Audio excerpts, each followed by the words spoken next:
ये भी समझ में आ रहा है। ये शिक्षा संवाद कार्यक्रम स्पेशली इसलिए शुरू किया गया है ताकि आप लोगों को जो भी योजनाएं हैं सरकार की, बच्चों के लिए जो भी स्कीम्स चलाई जा रही हैं उसके बारे में जानकारी मिल जाए। जैसे बहुत सारे स्कीम्स का लाभ आप लोग ले भी रहे होंगे। अगर आप लोग 9th कर चुके हैं, 9th में हैं, तो आप लोग साइकिल का लाभ लिए होंगे। आप लोग को पोशाक राशि प्राप्त होता होगा क्लास 1 से ही, और किताब की राशि भी प्राप्त होती होगी बचपन से ही। तो ये सभी योजनाएं हैं। इसके अलावा जैसे अगर आप 10th क्लियर करेंगे, अगर आपने फर्स्ट डिवीजन 60% से अच्छा मार्क्स लाया 10th में, तो 10,000 रुपए की राशि सरकार के द्वारा दी जाती है। चाहे बालक हो या बालिका हो, दोनों को ही 10,000 रुपए की राशि दी जाती है।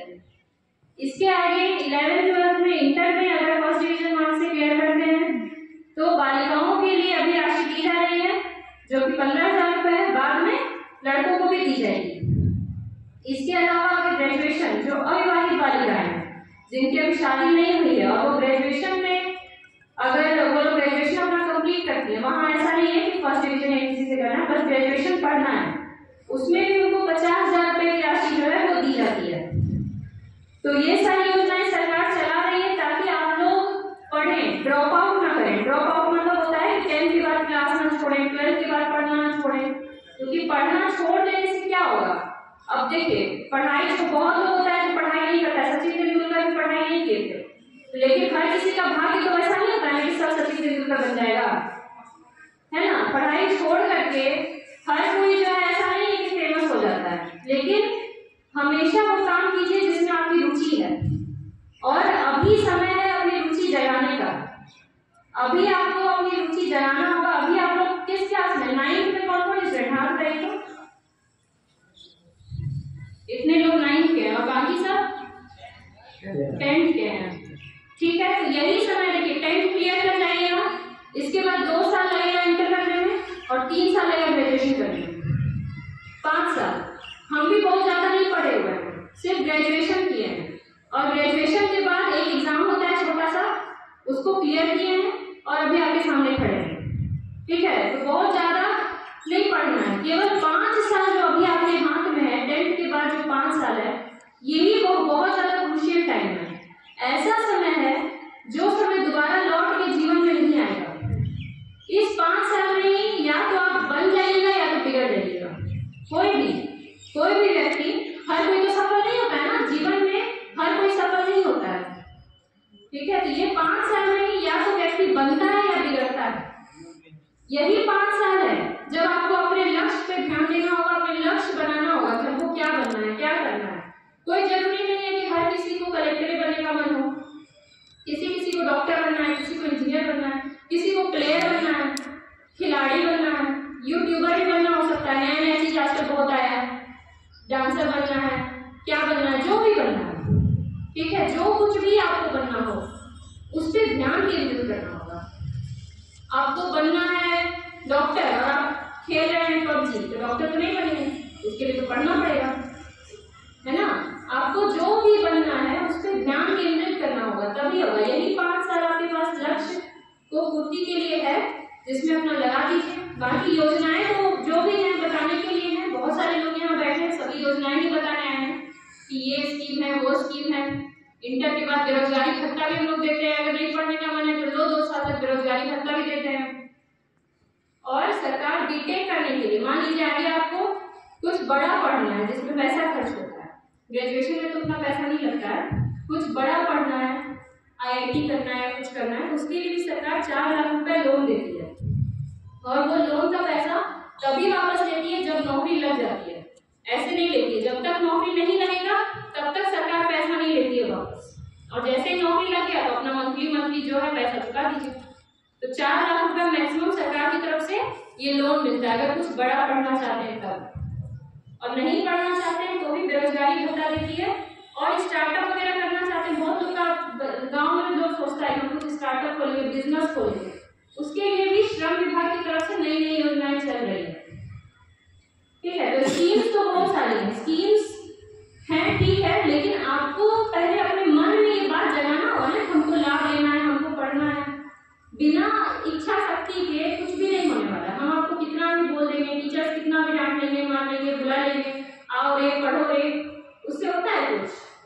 होगा। जब तक अपने मन में नहीं जगाओगे, अपने मन में तुमको आग नहीं लगेगा कि हमको पढ़ना है, हमको किसी को जवाब देना है, क्यों पढ़ना है। बहुतों के पास क्यों ही नहीं है, हमको क्यों कुछ बनना है ना। जैसे मान लीजिए कभी कोई आपका बेइज्जती कर दिया हो या कभी कोई मार दिया हो, तो एक होता है ना, हम तो ये बन करके पुलिस बनेंगे, फिर उसको जेल में डालेंगे। कम से कम वही कुछ रखो, ऐसा ही कुछ छोटा सा, ठीक है। कुछ ना कुछ तो लक्ष्य होना चाहिए। जैसे बड़ा बड़ा लोग का होता है कि मम्मी पापा के लिए कुछ करना है, मम्मी पापा को कुछ देखना है, उनके लिए ऐसा करना है, वो सब ठीक बात है।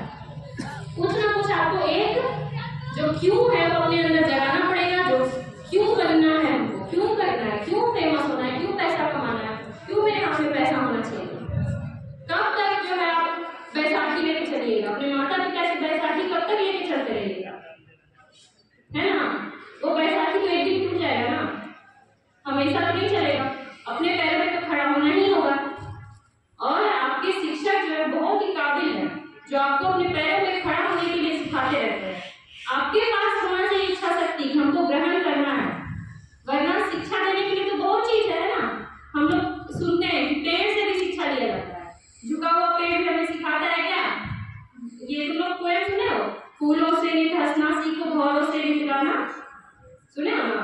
तो क्या हमें सब सिखा रहा है, फूल सिखा रहा है, भौरा सिखा रहा है, पेड़ सिखा रहा है, तोता सिखा रहा है, सब हम लोग को सिखा रहा है। कुत्ता सिखा रहा है कि वफादारी कैसे करते हैं, है कि नहीं। हर चीज सिखा रही है। सीखने का हुनर होना चाहिए आपके अंदर। जब तक सीखने का हुनर नहीं होगा तो कोई कुछ नहीं सिखा पाएगा। आप कमर मार के सोइएगा और जीवन में कुछ नहीं हो पाएगा।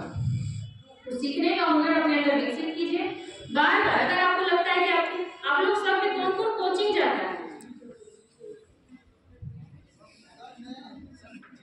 ठीक है, आप नीचे कीजिए।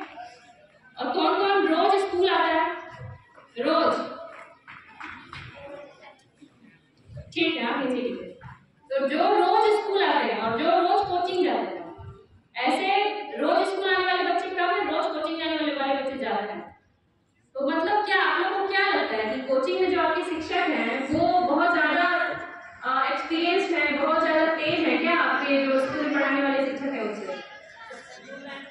ऐसा नहीं है, ठीक है। ऐसा इसलिए नहीं है क्योंकि हम भी कोचिंग पढ़ाए हैं। और हम कब कोचिंग पढ़ाया करते थे? जब हम मात्र 10th पास किए थे, बाकी बच्चा हमको पढ़ाना शुरू कर दिए 7, 8 तक। तो क्या हम बहुत ज्यादा तेज हो गए? आपके शिक्षक जो बार बार टेस्टेड हैं, बार बार इनका टेस्ट लिया जाता है सरकार की तरफ से, ठीक है। ये लोग बीएड किए हुए हैं, अच्छा से पढ़ाते हैं, रोज रोज पढ़ाते हैं, पढ़ाने में इतना ज्यादा अनुभव हो गया है। और आप लोग इनसे कुछ ले ही नहीं रहे हैं, कुछ ग्रहण ही नहीं करना चाहते। बोलते हैं स्कूल में पढ़ाई नहीं होती है, स्कूल में हमारे टीचर नहीं है। अब आपकी ये सब शिकायतें भी दूर हो रही है। आप लोग सुन रहे हो बीपीएससी से लाखों लाख टीचर का भर्ती हो रहा है, सुने ना। करीब 2.5 से 3 लाख टीचर का भर्ती हुआ है। उसमें आपके स्कूल में भी कुछ शिक्षक दिए जाएंगे, है ना। वो सब शिक्षक फिर कहेगा कि वो सब शिक्षक को भी कुछ नहीं आता है, ऐसा तो नहीं है ना। शिक्षकों को बहुत कुछ आता है। हाँ, ये है कि आप लोग लेने नहीं जानते हैं। आप लोग जाकर के उनको जब पूछिए ना, बार बार जाइए, नहीं बताते हैं बार बार पूछिए, मैडम बताइए, सर बताइए, हमको जानना है, हमको नहीं आता, बताइए। हर घंटे में जाके दिमाग खराब कीजिएगा, चलिए मेरे क्लास में चलिए, हाथ को रख ले जाइए, पढ़ाइए। ऐसा जब कीजिएगा तो शिक्षकों को पढ़ाना होगा, मजबूरी होगी, ठीक है। शिक्षकों को पढ़ाना होगा, उनका काम ही है पढ़ाना। अगर वो नहीं पढ़ाएंगे तो फिर उनका काम कैसे चलेगा, उनका घर नहीं चल पाएगा। तो आप लोगों के हाथ में है, अभिभावकों के हाथ में। आप लोग सब अभिभावक है कि शिक्षक? इसमें अभिभावक कौन कौन है, हाथ उठाएंगे? बस 3, 4, 5, ठीक है, आप नीचे करें, ठीक है। अभिभावकों से भी विनती है कि आप लोग भी स्कूल जाएं, अपने आप लोग ये लेकर के जाए समस्या कि हमारे बच्चे को पढ़ाया नहीं जाता है ना, इस तरह का समस्या, होमवर्क नहीं दिया जाता है, पूरी घंटी पढ़ाई नहीं होती है, बच्चा खेलता रहता है रोड पर।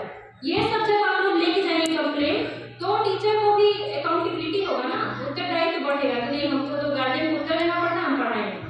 आप लोग देखे होंगे कि प्राइवेट स्कूल में हम लोग पैसा खर्च करते हैं जब अपना बच्चा को पढ़ाने के लिए, तो क्या करते हैं, एकदम सुबह 5 बजे उठ के तैयार करके खड़ा रहेंगे बस स्टॉप पे, ठंडा में भी खड़ा रहता है, आएगा लेके जाएगा। क्यों? क्योंकि पैसा दे रहे हैं, पैसा दे रहे हैं तो बार बार जाएंगे भी उसके स्कूल में देखने के लिए। यहाँ पैसा नहीं लग रहा है तो हम लोग भी छोड़े हुए हैं। सबसे बड़ी गलती तो गार्जियन की है।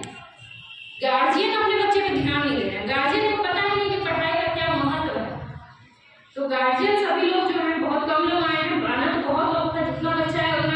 Incoming voice call from Bipin Bihari.